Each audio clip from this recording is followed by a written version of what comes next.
Hello everyone, welcome to Rimpal maths classes. तो आज ये हमारा +2 क्लास का रिलेशन एंड फंक्शन चैप्टर का 5th लेक्चर है। प्रीवियस लेक्चर में हमने क्या किया था, इक्विवेलेंस रिलेशन की एक्सरसाइज की थी। आज हम क्या करेंगे, डेफिनेशन ऑफ फंक्शन। तो सबसे पहले हम बात करते हैं फंक्शन की डेफिनेशन से। तो देखिए, let A B two non empty set लिए मैंने ए और बी, तो a relation from set A to set B is called a function. क्या बोला मैंने कि ए और बी दो नॉन एम्प्टी सेट है, और एक रिलेशन, इस टाइप का relation from A to B is called a function if. यहां पे दो पे आपको बहुत जोर देना है, एवरी और यूनिक पे भी बताऊंगी मैं। If every element of A, every element of A का हर एक element is associated to unique element of B. समझ नहीं आया होगा, डायग्राम से समझाऊंगी ये सारी बातें। एक बार जस्ट आप पढ़ लो इसको, जब डायग्राम मैं बना के दिखाऊंगी तब मैं एवरी और यूनिक का मीनिंग आपको प्रॉपर बताऊंगी। फिर हम देखते हैं फंक्शन को लिखा किस टाइप से जाता है, F such that A to B, क्योंकि यहां मैंने ए टू बी बोला है, बी टू ए होता तो यहां बी आ जाता, वहां पे ए आ जाता। फंक्शन को और क्या क्या बोला जाता है, मैप बोला जाता है और मैपिंग भी बोला जाता है। तीनों का मीनिंग क्या होता है, बिल्कुल सेम। अब मैं आपको बताती हूँ कि यहाँ पे एवरी और यूनिक पे मैं जोर क्यों दे रही हूँ, एग्जाम्पल से बताती हूँ आपको। मैं एरो डायग्राम बना के दिखाती हूँ, उससे आपको क्लियर हो जाएगा। मैंने क्या किया है, लेट करा ए सेट 1 2 3 और बी सेट लेट कर लिया ए बी सी। तो पहले मैं इनका एरो डायग्राम बनाती हूं। ये हो जाएगा ए सेट और ये हो जाएगा हमारा बी सेट। ए में क्या है, 1 2 3 है, इसमें क्या है, ए बी सी है। ये आप कर चुके हो पहले, आपको पता है एरो डायग्राम कैसे बनता है। अब देखते हैं, मैं फर्स्ट पॉइंट आपको क्लियर करके दिखाती हूँ। फंक्शन मुझे इस टाइप का गिवन है यहां पे कि 1 किससे रिलेटेड है, ए से, 2 बी से और 3 सी से। और आप एरो डायग्राम बना चुके हो पहले भी कि 1 को मैं कहां पे मैच करूंगी, वह ए से। तो क्या आ जाएगा, 1 ए पे गया, 2 बी पे गया और 3 सी पे गया। ये हमारा फर्स्ट का बन गया एरो डायग्राम, जो मैंने फर्स्ट फंक्शन लिया। अब मैं आपको यहां से इन 4 पॉइंट्स, जो 4 मैंने एग्जांपल लिया, उन चारों को कंप्लीट करके आपको फंक्शन की डेफिनेशन क्लियर हो जाएगी एकदम। फर्स्ट पॉइंट देखिए, ये क्या है, फर्स्ट 1 ए से एसोसिएटेड है, 2 बी से एसोसिएटेड है, 3 सी से एसोसिएटेड है, इसे एसोसिएटेड बोलते हैं। अब बात देखो क्या कहता है, एवरी एलिमेंट ऑफ ए, मतलब ए का हर एक एलिमेंट एसोसिएट होना चाहिए बी के यूनिक एलिमेंट से। यूनिक का मतलब समझते हो ना आप, तो मान लो 1 ए पे गया, 2 ए पे, तो ये डायग्राम क्या बताता है कि ये वाला जो हमारा फर्स्ट है वो फंक्शन है। पहली बात क्लियर हो गई। अब मैं दूसरा डायग्राम बनाऊंगी, जब चारों डायग्राम बना लूंगी तब आपको और क्लियर हो जाएगा। दूसरा डायग्राम देखते हैं क्या कहता है। एलिमेंट तो हमारे यही है, सेम ही, कि ए बी सी और 1 2 3, 1 2 3 एंड ए बी सी। अब दूसरे की बात करते हैं हम, इस वाले की। 1 किससे एसोसिएट है, ए से, 2 किससे है, ए से, 3 किससे है, बी से। यानी कि मैं 1 को ए से मैच कर देती हूं, 2 को ए से मैच कर देती हूं और 3 को बी से मैच कर देती हूं। अब फिर से हम एवरी और यूनिक पे जाते हैं। देखो, every element of A associate हो गया ना, मतलब कहने का मतलब क्या है, फंक्शन के अंदर जो हमारा फर्स्ट सेट होगा, चाहे वो ए हो चाहे वो बी हो, जो वो देता है, ए टू बी दिया तो ए फर्स्ट सेट हो गया ना हमारा। ये रट्टा नहीं मारना कि ए ही हमेशा फर्स्ट सेट होगा, नो। हमें देखना है वो कहां से कहां तक बात कर रहा है। अगर ए टू बी बात कर रहा है तो ए सेट होगा पहला, अगर बी टू ए बात कर रहा है तो बी सेट होगा पहला। पहला सेट की बात कर रही हूं, पहले सेट में कोई भी एलिमेंट खाली नहीं होना चाहिए।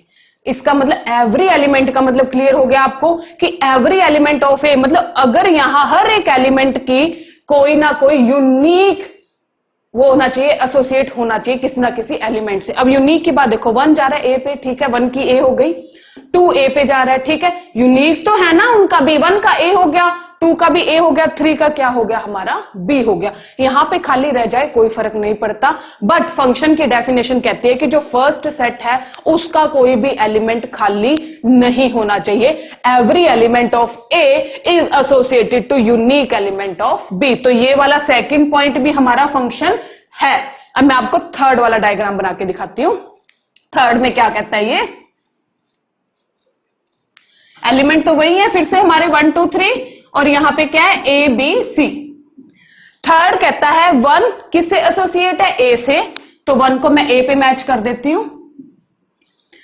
1 किससे एसोसिएट है, बी से, तो 1 को बी पे मैच कर देती हूं। 2 किससे एसोसिएट है, सी से, तो 2 को मैं सी पे कर देती हूं। अब यहां पे देखने वाली बात है, एक हम यहां पे और पिक कर लेते हैं ताकि ये थोड़ा डिफरेंस अगले में हो जाए। हम क्या करते हैं, 3 को एसोसिएट करवा देते हैं बी से, तो 3 किस पे जा रहा है हमारा, बी पे जा रहा है। ये ले लो, कोई फर्क नहीं पड़ता। अब हम देखते हैं कि क्या ये फंक्शन है हमारा।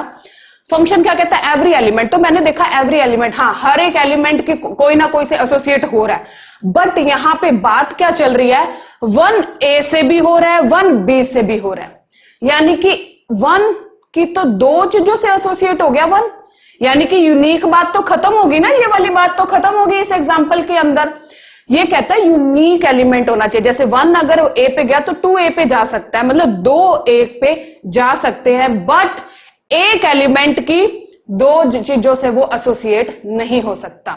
तो देखो 1 यहां पे ए पे जा रहा है और 1 यहां 2 पे भी जा रहा है, बी पे भी जा रहा है, तो ये फंक्शन हमारा नहीं होगा, क्योंकि यहां पे ये डेफिनेशन हमारी फेल हो जाती है यूनिक एलिमेंट ऑफ बी वाली। अब यहां यूनिक नहीं रहा, क्योंकि 1 ए पे भी जा रहा है और 1 बी पे भी जा रहा है, 1 के तो 2 एलिमेंट से एसोसिएट हो रहा है, ऐसे नहीं हो सकता।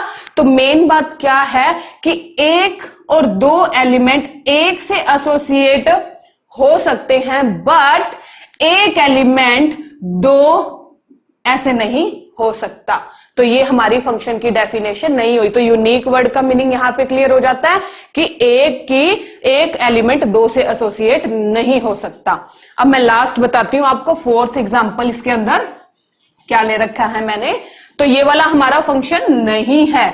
क्यों नहीं है, क्योंकि 1 ए पे है और 1 बी पे भी है, तो यहां पे यूनिक वर्ड हमारा फेल हो जाता है अकॉर्डिंग टू डेफिनेशन। अब हम थर्ड वाला करते हैं।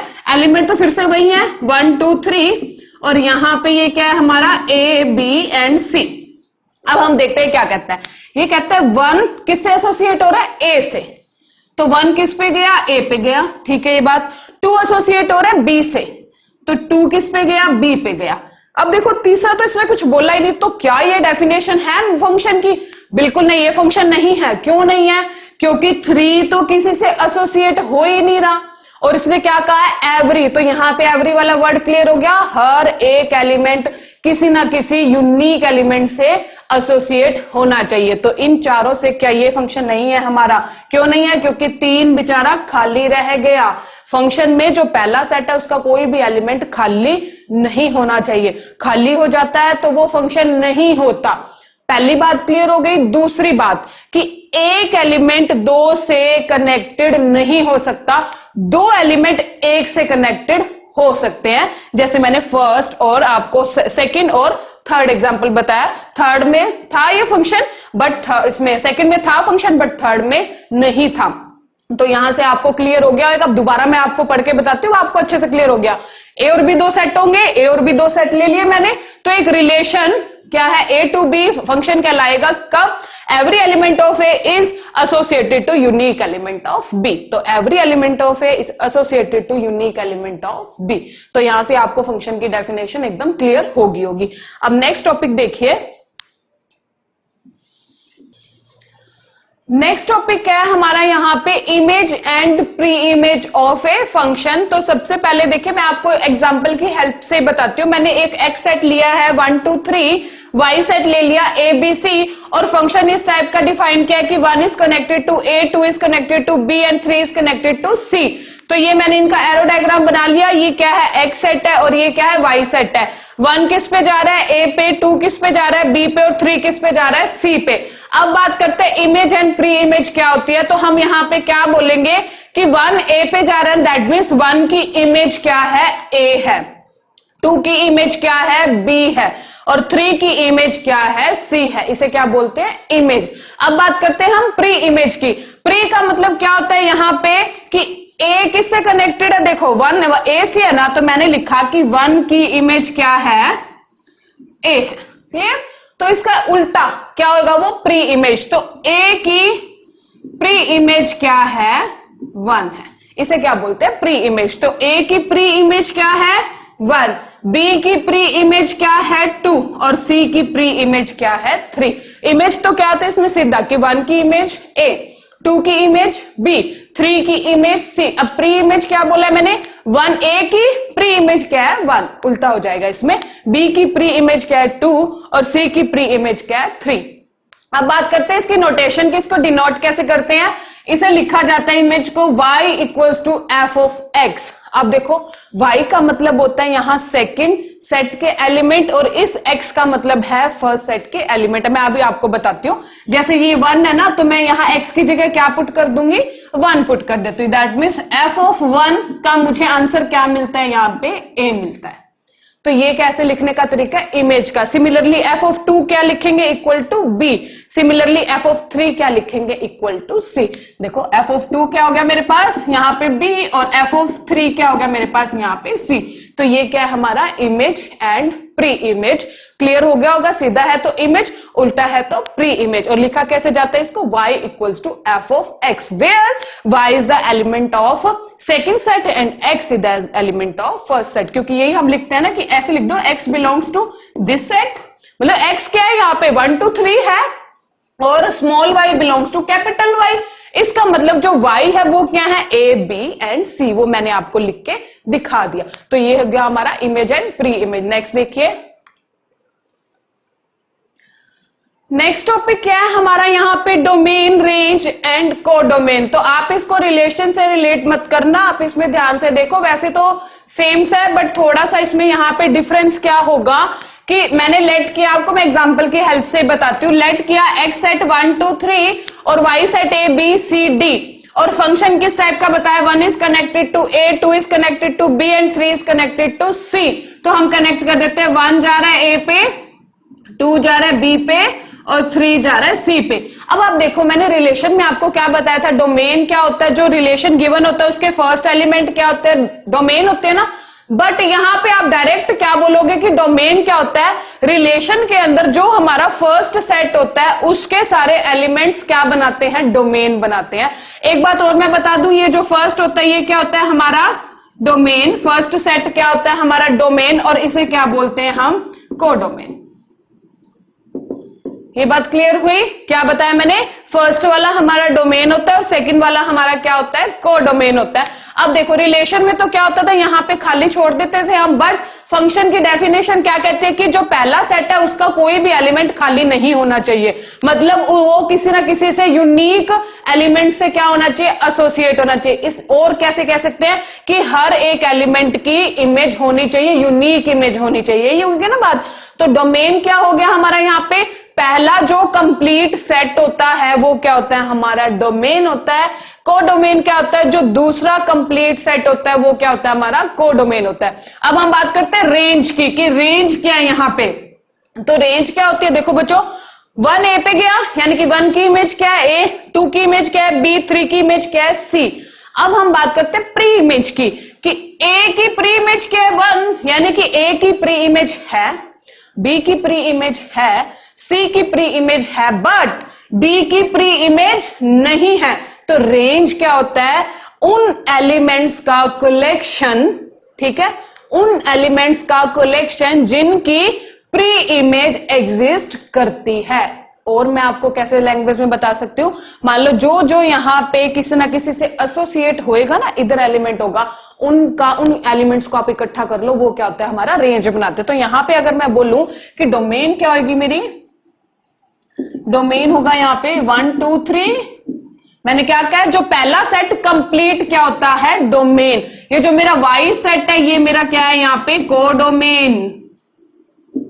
क्लियर हुआ। और रेंज क्या हुई यहाँ पे, रेंज मुझे यहाँ पे मिली a b c, d नहीं होगा क्योंकि d की प्री इमेज एग्जिस्ट ही नहीं करती, वो खाली है।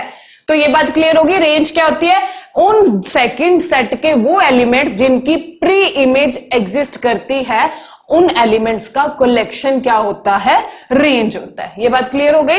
अब एक और यहां पे रिजल्ट हमें क्या मिलता है, जो हमारी रेंज होती है ना, रेंज वो कोडोमेन का क्या होता है, सबसेट। और सबसेट आपको क्लियर है, अभी मैं आपको देखो लिख के बताती हूँ। रेंज मेरी आई यहां पे A B C is a subset of A B C D, codomain क्या है मेरे पास, ए बी सी डी, और रेंज क्या आई, ए बी सी। तो क्या ये रिजल्ट आपको समझ आया? आपको सबसेट का कंसेप्ट पता होगा।